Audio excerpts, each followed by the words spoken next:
Greetings. Hey, thanks for joining us here on the Business of Agriculture. It's me, Damian Mason. Got a great show for you today, talking about something that's obviously very timely. We're talking about China, and I have been on the record as being anti-China for a long time, and because we become too dependent on them. We're going to talk about that today. We're going to do so with a great guest. His name is Todd Thurman. He's a Texas Tech animal science alumni. He's a Texas guy. He lives in Texas, but travels all over the world, principally to China. He spent 130 days there last year. His background is he was with Cargill Pork on a business and production side. They call it a business manager, but that's basically managing the business, which is pork production. For 15 years, he was a Cargill Pork guy. They went with Genesis, and now he has his own consulting business where he helps pork become more efficient. He's going to talk about the reality of China, using pork as an example, and whether or not my points that it's time to decouple and get the heck rid of China, whether it's actually plausible, what can really happen, and then he's going to rein me in because he's been hearing me say for a while, screw China. All they've done is give us the emerald ash borer, several strains of the flu, and lots of headaches. Anyway, welcome to the show, Todd Thurman. Thanks for having me. All right. This is the Business of Agriculture podcast. You and I have a little bit of history, mostly through social media. We do a little bit of a similar thing. We both work freelance as self-employed people serving agricultural clientele. Tell me what you do. So I spend my time working primarily with pork producers. We do a little bit of consulting and a little bit of training, but both of those, the goal of both of those is to try to help them improve the efficiency of their operations. So we're trying to look for ways to help pork producers around the world improve the productivity and efficiency of their operations. And so that means a lot of different things for different clients, but it's really very much focused on the intersection between business and live animal production and that hands-on management. Yeah, so it's always that thing, like when I've spoken to a lot of vertically integrated pork companies here in the United States, and then dairy, whatever, beef, it doesn't matter. There's always I think there's two mindsets. There's the production, like the person that knows everything about how to get milk out of a cow, whether a cow is bad on her feet, what she needs to, like they just got a feel for animals. And there's another side of the mindset that is, that's all great, but I'm over here making sure I'm getting our milk sold out on the forward contracting market, or I'm making sure that I've got my feed for my hog operations bought. You're kind of bridging the two because it's production, and without production, you have no business, but also there's people that go too heavy on just how to get another piglet out of a sow, and then there's the other side was like, yeah, but that's still not really just the business. You're kind of both. Yeah, and I think it's really important to connect those two pieces of the business, and a lot of the problems that I see really when you trace back the roots of the problem, it comes back to having too much focus on one side or the other. And I really think it's important that each of those inform each other and that they're collaborating with one another and certainly not working against each other. You told me a long time ago, Todd, when I started out in comedy, I went to lunch with an old seasoned comedy guy. This is 26 years ago. I was just starting out. And he said, "Are you a writer or a performer?" I said, well, I'm both. I've been trying to write jokes and I've been trying to get on stages and perform. He says, yeah, I know, but what one are you? And I said, I think I'm probably more the performer. He says, well, you're going to be finding out real soon. And you know what? Nobody is amazing at both. Some people are good at both. Nobody's amazing at both. They tend to be one or the other. I think it's the same thing about the business and the production of livestock. We used to say it all the time in the dairy business. I raised on a basic Midwest dairy farm. That guy had amazing cows, but his crops looked like shit. He had really good crops. And his forage was really good, and his corn silage looked amazing, but his cows, not so much. He's over here 20% off of his production. It's a tough thing because it's hard to balance two. It's kind of like left and right brain, in my opinion.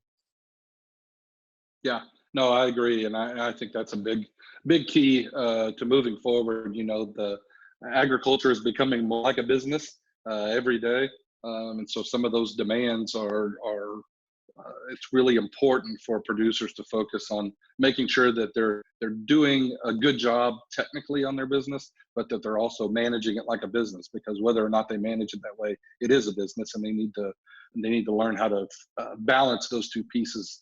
And certainly, like you said, some are going to be better at one side than the other. What's most important is that you have your people working together, and shooting at the same target, so that you can make sure that that's a collaborative approach. Yeah, I know what's good about you, and then and I know there's always jokes about why do you get paid to talk, Damian? I'm like, well, go to a 3-day conference and watch the accountant get up and talk about how to fill out expense reports, and you'll realize why I get paid to talk. And so it's the same with you. Why do I need a business consultant? I know how to raise hogs. And then you come in and say, "Oh, I just figured out a way. You paid me 20 grand, and I made you 100 grand." You see how that works? I'm sure that's kind of the way it is, right? Yeah, that's exactly right. And really it's about helping people find those areas that they need to be working on, and focus on those areas, and identifying those areas that have the most impact, and helping them identify those areas that they should be working on. And then in some cases, more importantly, not focusing on those things they shouldn't be focusing on, and then identifying those right things, and then being able to leverage the resources that they have in those areas that are going to give them the most return. And that's really where, whether it's in China or whether it's here in the U.S., that's really where I spend most of my time working, By is the way, I trying to know we're find going those to high leverage areas. I know we're going to get into the China things. That's what we teased everybody. But since this is the Business of Agriculture podcast, and you've just pointed out that it is indeed a business, it doesn't matter whether we've got someone that is selling machinery or growing genetics, whatever we got that's listening to this podcast, it's the business side of it that they tune in here for. I want to kind of go, before we get into that, you said something really smart, and I've got my book, Do Business Better, and I'm always talking about the business side of stuff. You just said about focus. And it's really interesting because even good business people, you just said as an outside consultant, you can tell them, hey, you're spending a lot more time on this 1 cent return thing and this whole thing dropping dollars to pick up dimes. Part of your job is to pull them back away from the project table and say, let's look at this from a bigger picture. You just spent this much time on this return, whereas over here we can get exponential amounts of return. Is that what the job is? Yeah, it really is. And it's one of the things I've learned over many years of consulting, is that getting people to focus on the right things, is really the fundamental key. And it's one of the bigger challenges as well, because people tend to focus on those things that they understand the best, right? That they feel like they can control the best. And sometimes you get lucky, and those are things that are very impactful for your business. But a lot of times it's those areas that are a little more difficult to measure, or those areas where you don't feel like you have quite as much control on, where you really need to be leveraging your time, and focusing your efforts and your resources. And everybody has limited resources. If we had unlimited resources, it'd be a lot different game. But everybody has limited resources, and so the way we deploy those resources, and how high leverage those activities are, really is the difference between a struggling farm and a successful farm. Well, you know what's really interesting about that, and this is my last point before we get into China, but since we are talking about business and people focusing sometimes on the wrong thing, I have said this forever. In fact, I haven't written an article about it yet, but it's coming. Gas prices. Everybody and their sister, most of whom, when you read that 2/3 of the United States of America doesn't have $500 laying around, like if they had an emergency tomorrow, they don't have $500 laying around. It's like, I'm not being arrogant, not saying, oh boy, I'm a rich guy, you stupid peasants. Like, I've been poor also, but by golly, I had $500 laying around because I decided that's just being responsible. If 2/3 of America doesn't have $500 laying around, isn't it interesting that they focus on gas prices? Holy crap-a-niddly. You and I both know that if we bump into somebody that's, of that mindset, oh, did you see gas is $2.79 down there, but it's only $2.49 where I'm like, all right, 30 cents. That's a big discrepancy. You've just spent 7 minutes of my time telling me about a 30-cent discrepancy in price of gas that you're going to use 20 gallons a week of it. That's $6. Okay. Now, you also notice, dear gas price focused person, every day on the way to your job, you stop and buy a Starbucks for $4.75. You're carrying on about a $6 difference when you just spent $28 this week on damn coffee. So I find it funny. It's like, I always call it like the gas price focuser mentality. You've got millions of dollars dropping through the cracks over here, but you're going to focus on this $4,000 thing over here. It's like, yeah, it's like worrying about the gas price when that's not the reason you're not well off.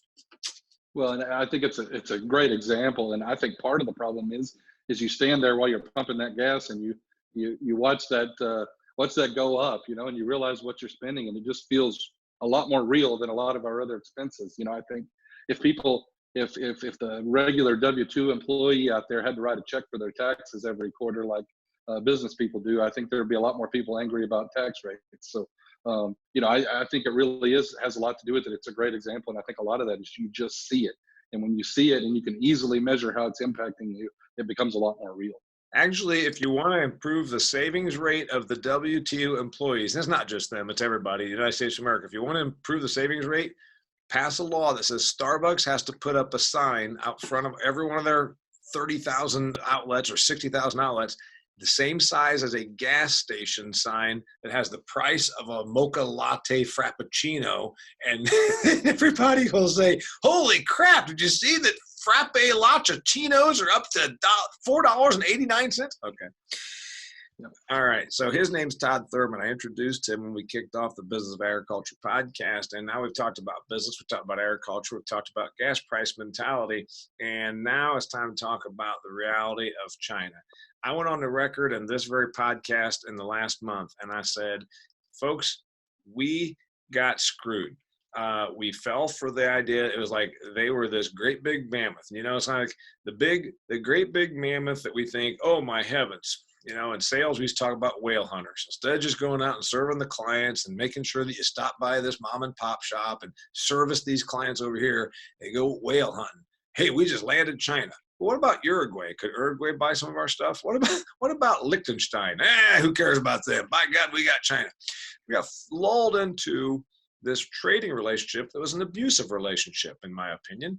We were the battered spouse, and we were so silly and maybe so connived into this that we thought that everything in our agriculture depended on China. By God, they're buying our soybeans. They got 1.4 billion people. I sat through a conference, Todd, that said, if the average Chinese person just eats one more cheeseburger per week, you know what that does for U.S. beef demand? And I said, yeah, nothing, because they're not buying our beef. So anyway, I say that it's time for us to draw even a bigger line in the sand with China. You go there for your business. You spent 1/3 of your time there last year. You say, Damian, not so fast. Give it to me. Yeah, I think, and I agree with a lot of what you said. And I think the way we've gone about developing that relationship has been a little one-sided in a lot of ways. But the overall relationship is very much mutually beneficial in my view. I think there's some issues that we need to address. Certainly some of those have been discussed as part of the negotiations. Intellectual property is someone that goes over there and shares intellectual property, then that's obviously a big concern of mine. And that's something I've been very disappointed hasn't really entered the conversation to this point. But I do think it's an important, the most important bilateral relationship in the world right now. And just because of the volume, just because of the number of people and the size of that market, I think it would be very difficult for us to ignore that. And so I guess some of it depends on what your definition of, decoupling or drawing that line in the sand, because certainly there's some issues that need to be addressed. But I really feel like there's a lot of opportunity for U.S. businesses in China, operating in China, and also a lot of trade opportunity. Just those U.S. businesses operating in China, it was estimated in 2019 that they generated about $550 billion in revenue. So that's not even considering the trade back and forth. Wait. Give me. I want some numbers again, just because the listener to this needs to know. Give me that stat one more time, please. Yeah, it's almost $550 billion in revenue for U.S. companies operating in China. So that's the revenue that was generated in China by U.S.-owned companies. And so that doesn't include any of the trade. And we're talking about a company that makes bumpers for cars or rubber gaskets for refrigeration units, whatever. It had nothing to do with ag per se. It could be ag. Right.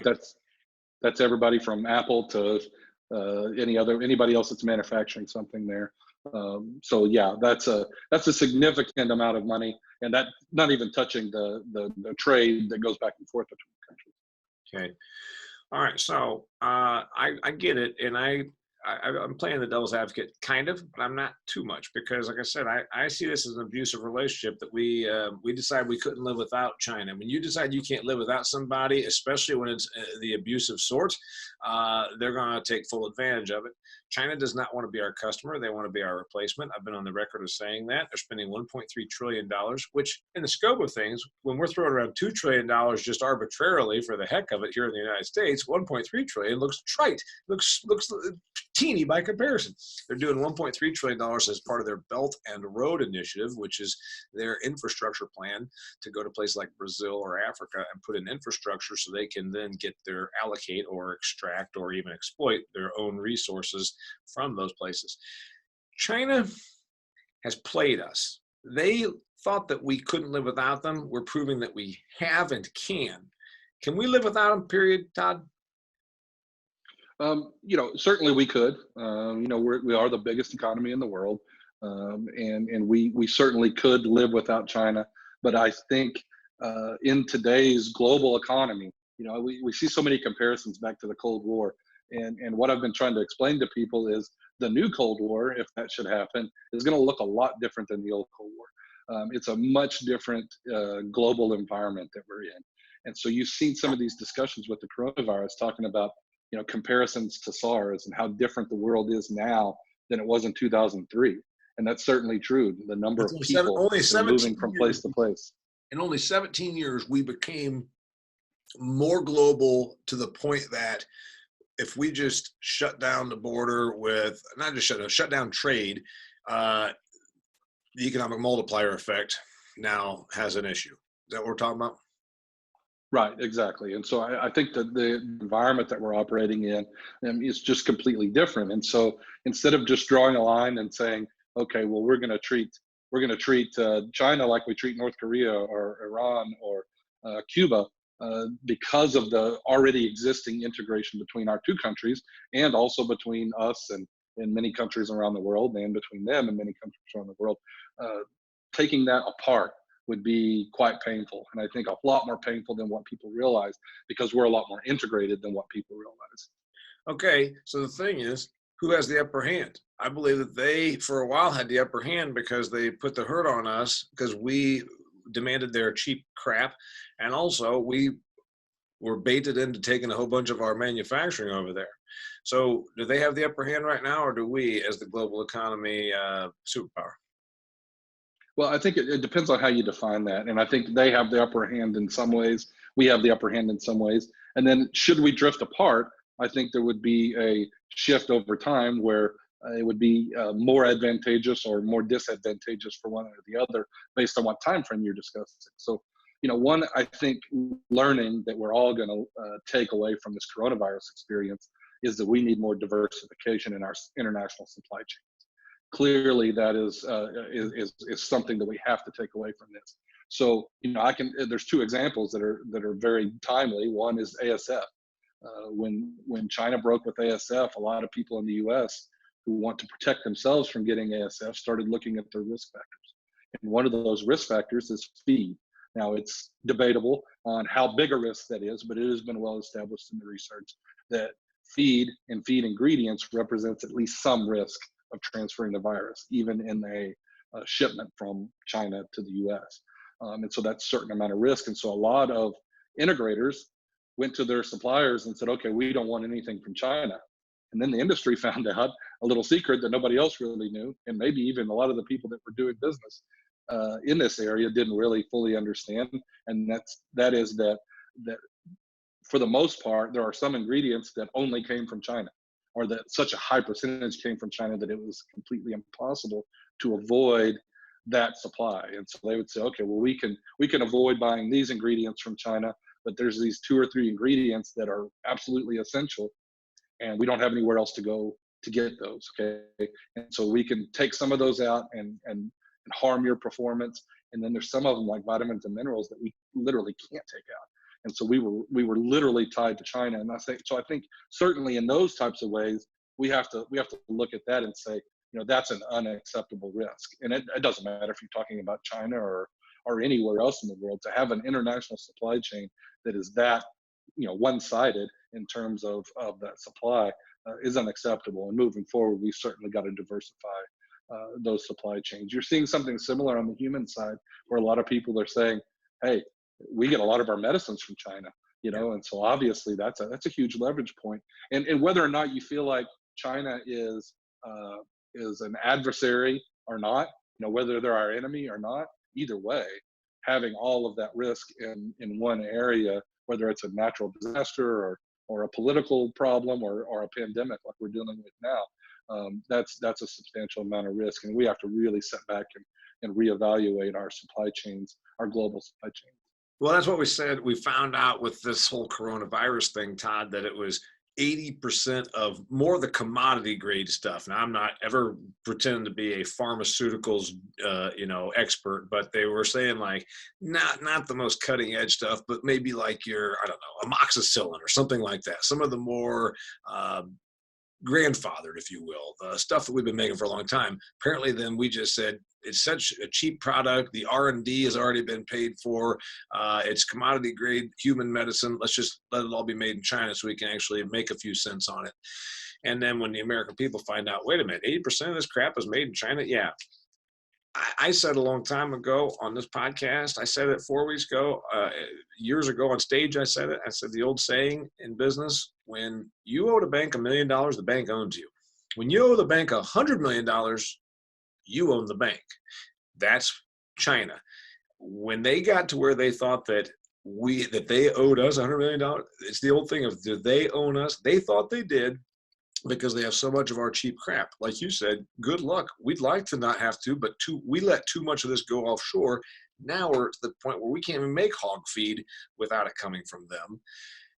Try buying a string of Christmas tree lights and say, but I don't want them to come from China. Same thing, right? Right, for sure.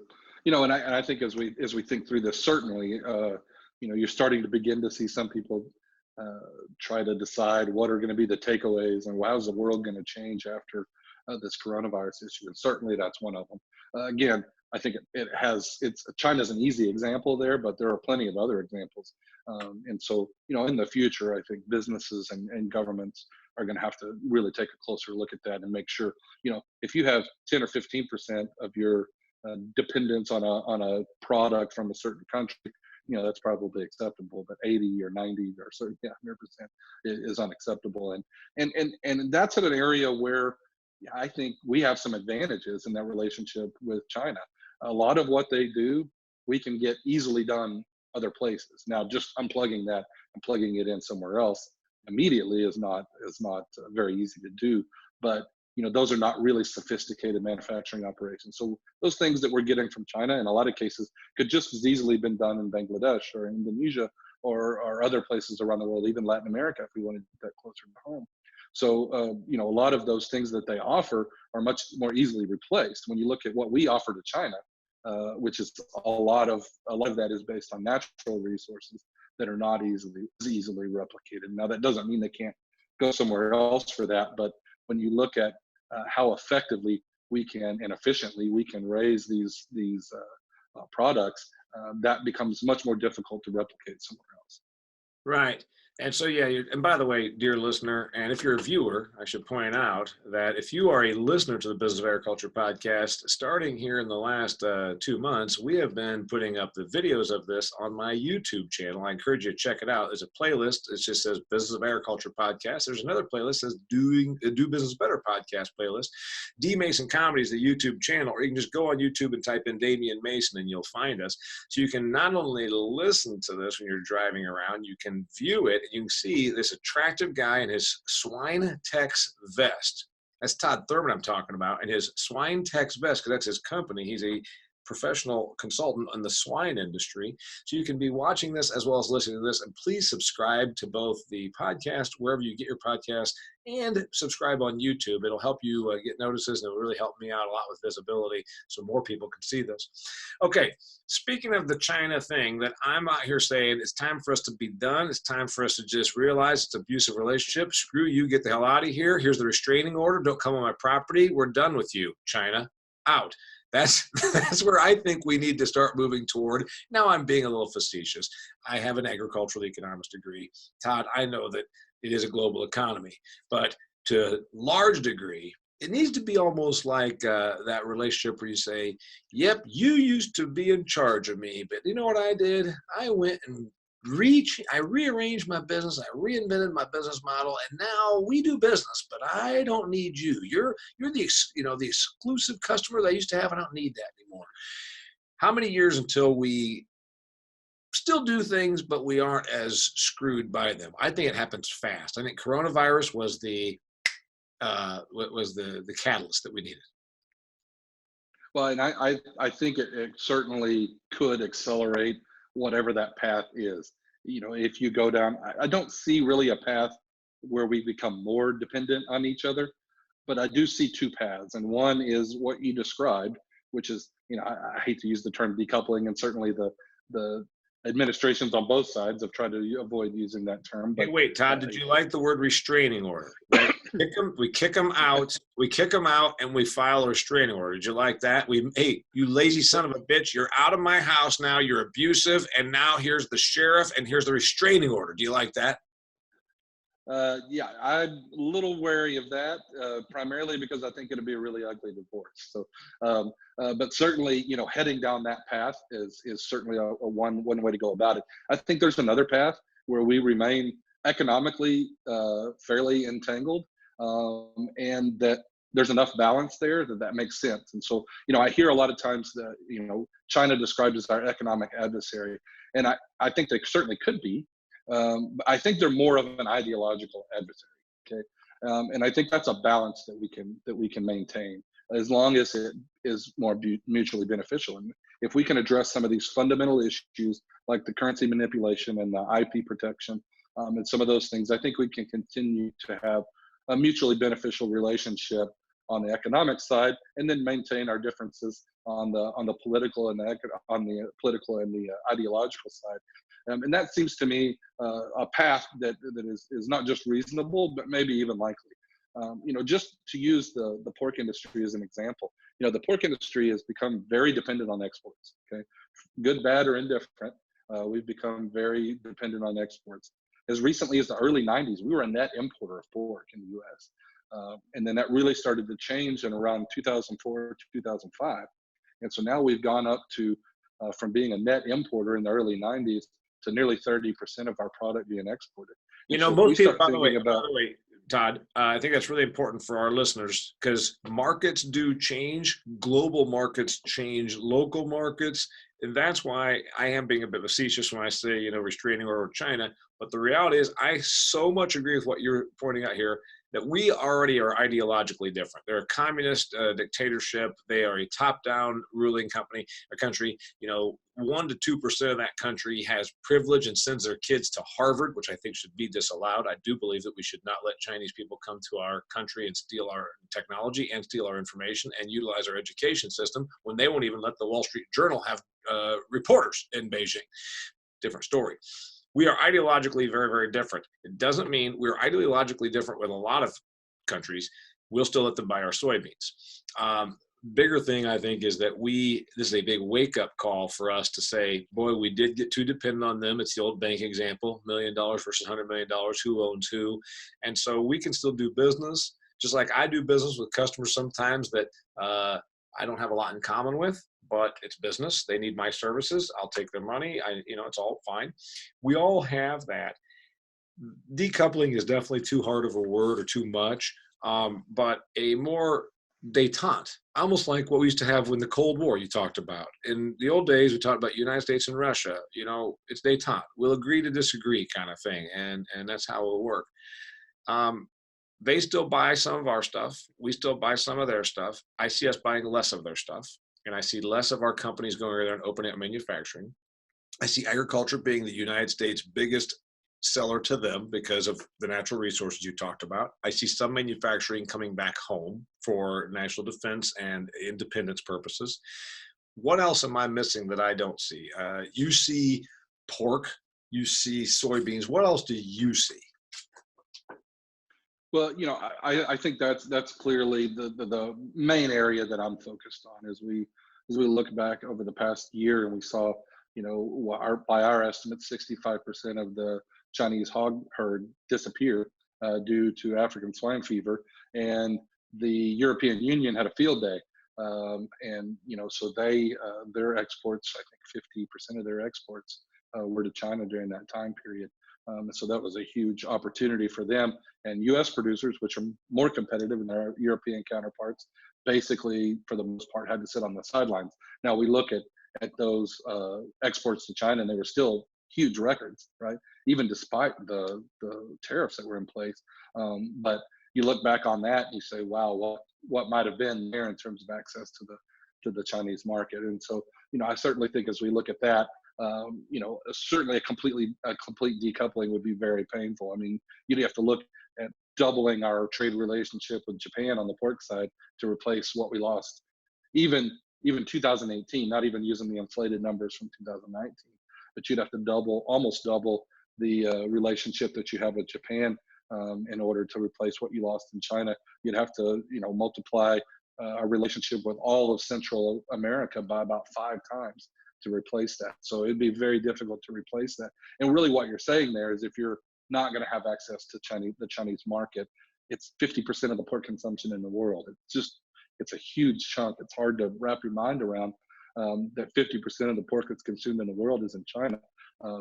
Our model is not sustainable if that's the case. I mean, we have to shift as an industry away from this, model where we're not getting really bigger in terms of expanding. I mean, modest expansion, but really where that comes from. And the reason that we're exporting 30% now and we were exporting, 0% in the 1990s is because we're becoming more efficient. The trend's going to continue. So as we become more efficient, we either have to find a market for that, and certainly there are some markets out there, and we've done a great job as an industry of tapping all those potential markets. But I just don't think you can ignore, like you could say, we lost Russia and we replaced it, but Russia was minuscule compared to China. So, Sure. I think the globalization situation and just the size of that market in China make it a much different proposal there.